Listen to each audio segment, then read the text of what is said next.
everybody, my name is Liz. Welcome to my channel. For those that are returning, welcome back and thank you. And those that subscribed, thank you. Very much appreciate it. I'm going to talk about the books I read in January. One is for a book club. Two are like book buddy with my daughter, and then one with my daughter's friend. And I'm enjoying this talking about the books. Otherwise, when you read something and you really like it or not, and you just keep it to yourself, it's like, no, I want to talk to somebody about it. So this is fun. Okay, so the first one, I'm just going to go in order because I keep track on Goodreads, and I have not figured out how to give it like a 4-point something. Like, how do you give it 4.5? It's either, 1, 2, 3, 4, 5. If somebody can explain that to me, I don't know. Maybe you can't. So the first one I read was Two Twisted Crowns, and it's the sequel to One Dark Window. And One Dark Window I do have a copy of, and the Two Twisted Crowns. I really liked One Dark Window, not so much Two Twisted Crowns. I mean, there was romance, which was cute. Well, not cute, but it was kind of cute the way it developed. And the suspense and the excitement and all that, like there was in the first one, I didn't find it much at all in the second one. So I'm glad it wasn't one big book, because I may not have, I don't know if I would have finished it. I mean, yeah, you know how you always want to know the end, so you finish it, but I was kind of disappointed in this, but whatever. The next one was With a Vengeance by Riley Sager. I read this one for the community book club in January. I loved it. I loved it. They're on a train. They're, somebody's getting murdered, but that's not, the premise behind it is revenge, right? And a woman now is revenging what happened to her father when she was younger, and her mother, technically. And she gets everybody involved, and they're on the train. And her revenge is basically the FBI, the cops, whatever, are going to get you when we stop. And I know what you did, and I have all the proof. But the stuff then that happens from the time they leave to the time they get there is really good. I really liked it. In the book group, some people, not so much, but like, I didn't care for Two Twisted Crowns, so it is what it is. So I really liked With a Vengeance. Then I did a short one, The Kill Clause. It was like, there were chapters, but it was like one big chapter. It was very short.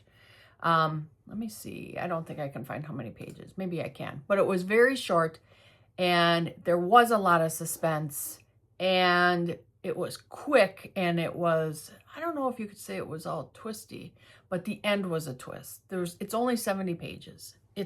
I liked it. It was really cute, and I would read some more by Lisa Unger. When I was done reading this one, because it was so short, I actually wanted more. It's kind of like, if there's one after this book, which I'm going to figure out, does it kind of, you know what I mean? Does it continue or something? I liked it. So that one I recommend too.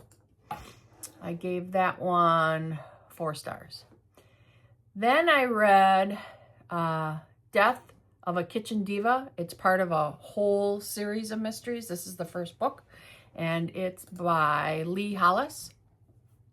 It was cute. It was funny. Since kitchen is in it, yes, there's like cooking involved.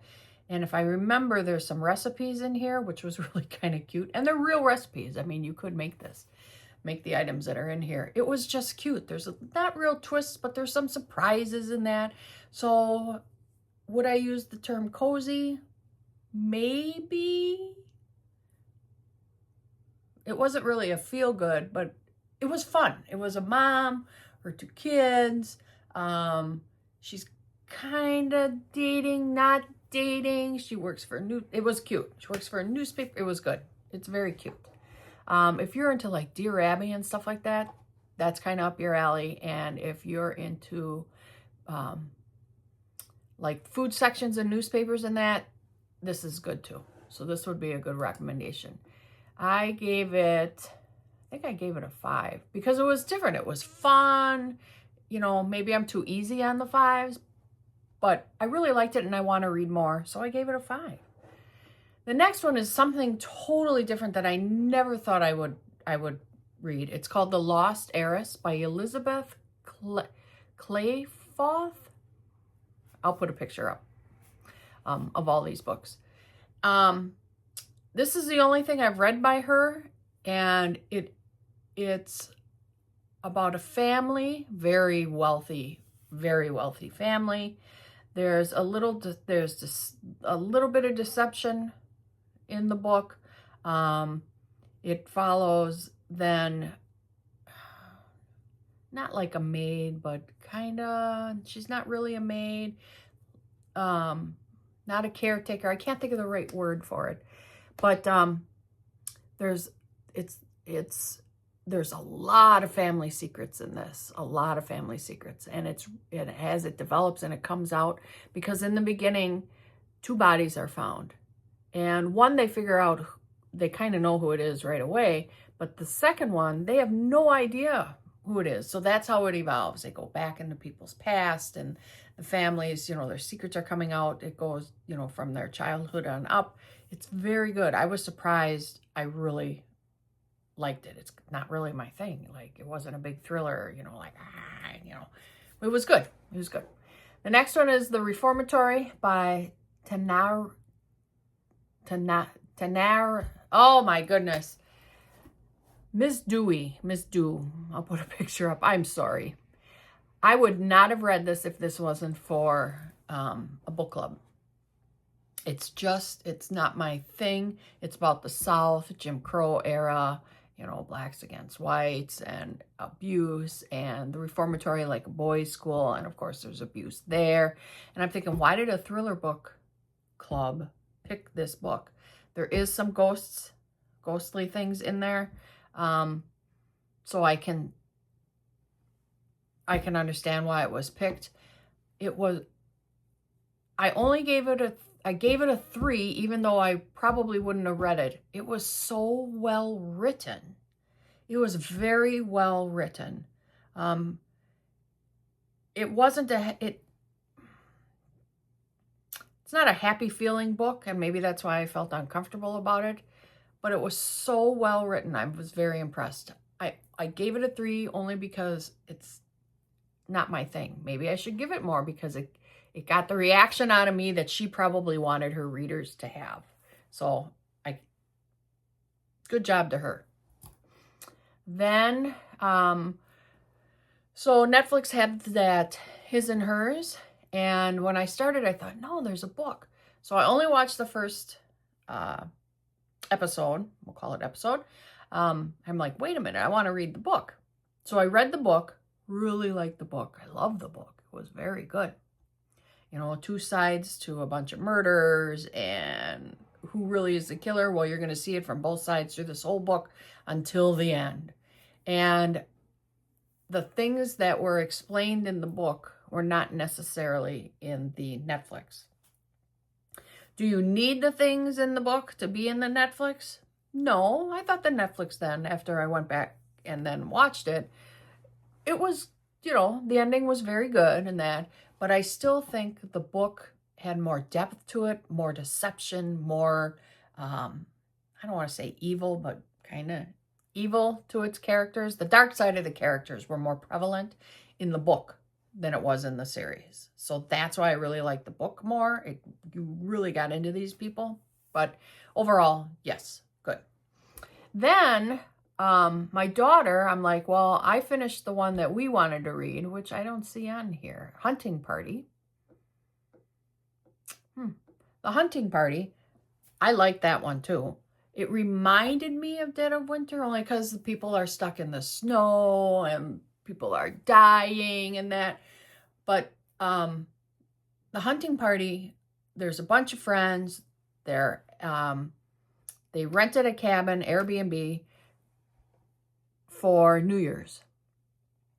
And you don't they allude to the fact that somebody's missing, but you don't know who the missing person is to the end. So what you're getting is like, you're getting real time, well, fake real time, and then present time, I guess you want to, it's hard to explain, that somebody's missing / dead. And then at the very end, you find out who and why the killer did it. And not until the end do you find out who the dead person was also.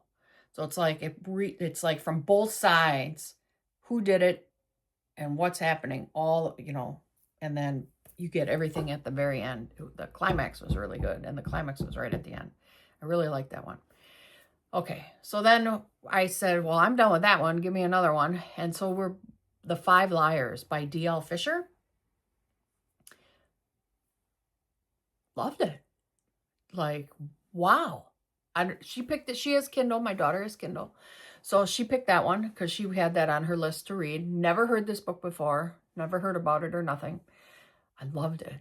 Again, group of friends, Airbnb. There's a storm. I love anything, but it's like a rainstorm.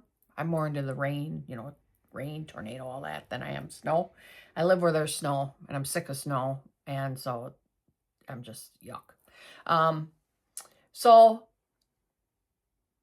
things just start weirdly happening. Doors are getting locked. Things are going missing. Now all of a sudden, nobody really likes each other. So some people are getting hurt. And in the end, you're waiting for this climax. And the climax was such a twist. It's like, what? Like, okay. It was very good. Very, very, very good. It's easy read. I think I did it in 2 days. I wanted to keep going. I wanted to keep going. I wanted to keep going. It's good. It's very good. I really do recommend it. Yeah, 2 days. Simple. So those are the books that I read for January. In my last video, I asked for some ideas for books to read in February, and somebody recommended No Exit. I'm going to read that one. I think I actually have it, so I'm definitely going to read that one. And I'm currently, I'm reading a book I found on Kindle because it was free. I got to watch my pocketbook. Accidental Magic. It's really cute. And I think I want to continue in that series. I started it yesterday. I'm halfway done. And it's easy reading. It's fun. It's funny. I really like it. So you're going to have to wait till next month to see my real reaction. I have where is it? Right there. I was able to, my hubby let me get some books. I'm excited. I love doing this. So let me know if there's others that you think I should read for February.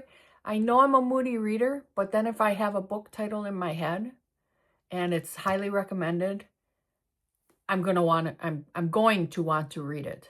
So I'll probably read it. If not, it's there and it's going to stare at me until I do read it. Which book for January do I remember the most? Well, The Reformatory, even though I was very uncomfortable, I'm never going to forget that book.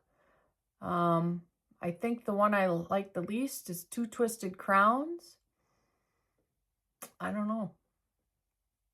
But then again, The Lost Heiress was just a nice book, and it had a little, murder in it. Just little. Okay. All right. Thank you, everybody. Give me a like. Give me a subscribe. Let me know what I should be reading. If anybody has an online book club or something, let me know. All right. Thank you.